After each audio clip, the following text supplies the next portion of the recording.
हमारे लिए बांग्लादेश बहुत ही इंपॉर्टेंट है, बहुमूल्य है। आपके साथ हमारे रिलेशन आज के नहीं है, 71 के हैं। सो इसलिए अगर हम आपसे कुछ बात कर रहे हैं तो अच्छी बात कर रहे हैं कि ये इस तरह की जो अराजकता है, जिस तरह की किलिंग्स चल रही हैं, 300 लोग, कौन किसको मार रहा है? क्या आप गवर्नमेंट को मार रहे हैं?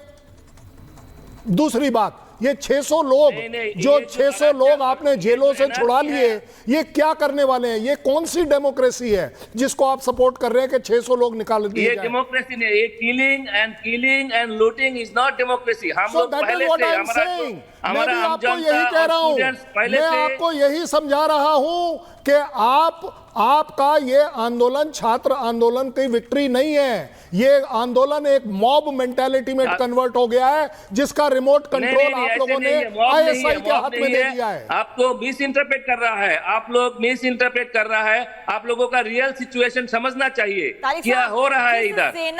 सेना आपके देश की स्थिति को संभालने के दावे कर रही है, कह रही है कि हम देश की स्थिति को बहाल करेंगे जैसी स्थिति पहले थी। हमारे देश के सैनिक आपसे सवाल पूछ रहे हैं, जो इस वक्त सवाल पूछ रहे हैं आपसे, उनका कर्नल शैलेंद्र सिंह है और मेजर जनरल वीके दत्ता हैं, जो देश की रक्षा के लिए, हमारी सुरक्षा के लिए सीमा पर लड़ाई लड़ चुके हैं, जिनकी वजह से हम आपसे सवाल पूछ पा रहे हैं। ये हमारे देश के सैनिक है सर। मैं आपसे सवाल नहीं पूछ रहा हूं, मैं आपको अपने देश के फौज का जज्बा बता रहा हूं कि वो फौज जो कभी भी अपने देश को सिक्योर कर सकती है, जिस नेशनल सिक्योरिटी की मैं बात कर रहा था, वो 5 दिन पहले भी कर सकती थी, 10 दिन पहले भी कर सकती थी। आपका कहना है 14 साल से आपका आंदोलन चल रहा है। ये शेख हसीना वही है जो पिछले 15 साल से आपके वहां पर है और हर बार इलेक्शन के थ्रू आती है। इस बार वाला इलेक्शन आप कह देंगे कि रिग हो गया, 40% वोट हुई, 40% ने तो एक्सेप्ट किया। आपके जो दूसरी बीएनपी पार्टी है उसने बायकॉट कर दिया, वो आपका इंटरनल मामला है। लेकिन मेरे लिए सबसे बड़ा मामला यह है कि आप मेरे एक ऐसे अच्छे पसंदीदा दोस्त हैं, पड़ोसी देश हैं, जिनके यहां पर कोई भी अगर गड़बड़ होती है तो उसका असर मेरे ऊपर आता है। आज इंडिया आपको सपोर्ट करना चाहता है कि आप इंटरनली एक सिचुएशन खराब अगर है तो उसे खराब माने, तभी तो ठीक होगी। आप बोल रहे हैं तो विक्ट्री हो रही है, ये डेमोक्रेसी की विक्ट्री कैसे हो गई? सर विक्ट्री हो रही है इनकी, तो मुझे डेफिनेशन ही नहीं समझ में आ रही है। मैं दत्ता सर आपसे पूछूंगी, सवाल ये है कि जिस विक्ट्री की बात कह रहे हैं, जिसको कह रहे हैं कि नहीं हमारे स्टूडेंट्स ये चाहते, तो क्या इनके जो स्टूडेंट है वो अराजक है, वो गुंडागर्दी पे उतर रहे थे, बोलने प्रधानमंत्री को देश छोड़ दो वरना यहाँ पर जिंदा नहीं बच पाओगे? ये तो सीधे सीधे गुंडागर्दी है ना। आप क्या लोकतंत्र की बात करें? मैंने आप सवाल नहीं किया, मैं आ रही हूँ आपके पास। ये तो सीधा सीधा गुंडागर्दी है जिसको ये बोलना नहीं चाह रहे। रुक जाइए सर, ऐसा है कि जो से प्रश्न किया है, क्या ये स्टूडेंट लीडर एक रेवोल्यूशन लाए हैं? क्या ये स्टूडेंट लीडर प्रधानमंत्री बनेंगे अभी बांग्लादेश के? क्या बांग्लादेश की फौज इन स्टूडेंट लीडर्स के नीचे काम करेगी? तो ये एक सवाल आपको खुद पूछना पड़ेगा। अगर आपके देश के अंदर एक कॉन्स्टिट्यूशनल अरेंजमेंट है, एक कॉन्स्टिट्यूशन है, प्रेसिडेंट है, प्रधानमंत्री रिजाइन करके चली गई, तो उसके बाद जिम्मेवारी किसकी है? वो सिक्योरिटी ऑफ द नेशन कौन देखेगा? बांग्लादेश की हिफाजत कौन करेगा, चाहे इंटरनल या एक्सटर्नल थ्रेट से? वो आपकी सेना है, आपकी सेना की और सेना के अध्यक्ष का बहुत बड़ा जिम्मेवारी है इसके अंदर कि वो यकीन करे कि बांग्लादेश की सिक्योरिटी बरकरार रहे, कोई अराजकता ना हो, देश का नुकसान ना हो, इकॉनमी के ऊपर धक्का ना लगे। नहीं तो आप चंद बरस पीछे चले जाएंगे, आपका जो इकोनॉमिक डेवलपमेंट हो रहा था उसमें रुकावट आ जाएगी। और जो आपके दुश्मन हैं, जो देश नहीं चाहते कि बांग्लादेश तरक्की करे, वो बड़े, उनको तो खुशी होगी। और सबसे बड़ी खुशी किसको होगी? पाकिस्तान को। देखिए 1971 में जब भारत ने एक तरह से कहें कि बांग्लादेश बनने में मदद की थी, उसके पीछे भी यही वजह थी कि वेस्ट पाकिस्तान अलग होकर के बांग्लादेश बने और एक तरह से नई तरह से लोगों को जिंदगी जीने का मौका मिले। लेकिन अब बांग्लादेश को कहां पहुंचा दिया गया है? क्या ये पाकिस्तान की मिलीभगत थी, पाकिस्तान में उन कट्टरपंथियों की मिलीभगत थी जिन्होंने पाकिस्तान का ही बेड़ा गर्क कर दिया और अब उनके निशाने पर बांग्लादेश, और इसीलिए चुना गया बांग्लादेश को? और क्या इसीलिए बांग्लादेश में कब्जे की ये तैयारी हुई? इसके पीछे किस तरह से एक पूरी प्लानिंग की गई, कैसे काम किया गया, एक रिपोर्ट दिखाते हैं।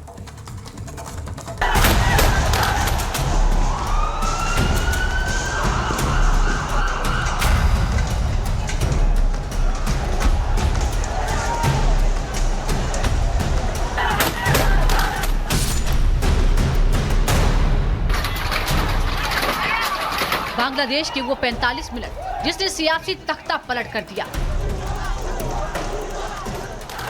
लेकिन इन 45 मिनट की स्क्रिप्ट बहुत पहले ही लिखी जा चुकी थी और इस पटकथा के लेखक थे कट्टरपंथी।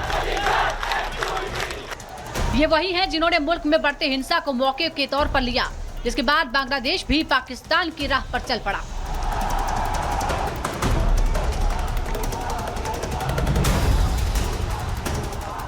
जिस कट्टरपंथ की वजह से पाकिस्तान कंगाली की कगार पर है, जिस कट्टरपंथी संगठन के कारण पाकिस्तान में अनाज की जगह आतंकवाद पनप रहा है, उसी राह पर बांग्लादेश भी बढ़ चुका है। और इसका उदाहरण पिछले कुछ महीनों में सामने आया है, जब बांग्लादेश को आरक्षण के विरोध में हिंसा की आग में झोंक दिया गया। जुलाई में शुरू हुई इस हिंसा में नाम सामने आया पाकिस्तान परस्त जमात इस्लामी पार्टी का। खबरों के मुताबिक इस विरोध प्रदर्शन को विपक्षी बांग्लादेश नेशनलिस्ट पार्टी और जमात इस्लामी का समर्थन हासिल था, जिसके बाद शेख हसीना सरकार ने 1 अगस्त को जमात इस्लामी, इसकी छात्र शाखा और इससे जुड़े अन्य संगठनों पर प्रतिबंध लगा दिया। बैन लगाने का फैसला हसीना की पार्टी अवामी लीग के नेतृत्व वाली 14 पार्टियों के गठबंधन की मीटिंग में लिया गया। इस फैसले के पीछे की वजह आतंक विरोधी कानून के तहत कट्टरपंथी पार्टी पर आंदोलन का फायदा उठाने और लोगों को हिंसा के लिए बरगलाने का आरोप था। और बांग्लादेश के सियासी घटनाक्रम के पीछे इस बैन का गुस्सा भी माना जा रहा है।